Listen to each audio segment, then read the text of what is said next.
কিন্তু Hollywood pattern বা world ফিল্মের যে প্যাটার্ন, সেই ওয়ার্ল্ড ফিল্ম প্যাটার্ন বা হলিউড প্যাটার্নকে আমি কপি পেস্ট বলছি না, কিন্তু প্যাটার্নটাকে ফলো করছি বা জনরাটাকে ফলো করছি। সেই জনরাটাকে যদি বাঙালি ঘরানায় ফেলে একটা ছবি প্রেজেন্ট করা হয়, তাহলে সেক্ষেত্রে প্রীতম ডি গুপ্তের জুরি মেলা ভার। কারণ ওনার যে ছবি আমি দেখেছিলাম সাহেব বিবি গোলাম, সেই সাহেব বিবি গোলাম দেখতে গিয়ে বুঝেছিলাম অঞ্জন দত্তকে এরকম ভেন ডিজেল টাইপের লুকস হয়তো প্রীতম ডি গুপ্ত ছাড়া আর কেউ দিতে পারতো না।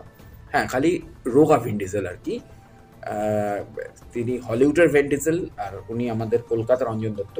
কিন্তু পারফরমেন্সে অঞ্জন দত্ত ছাপিয়ে গেছিল দুর্ধর্ষভাবে। এবং শুধু অঞ্জন দত্ত নয়, আমি সাহেব বিবি গোলামের কথা বারবার বলবো, কারণ সাহেব বিবি গোলামে আমরা একটা নতুন বিক্রমকে পেয়েছিলাম, অভিনেতা বিক্রম। এবং সত্যি কথা বলতে আমি বিক্রম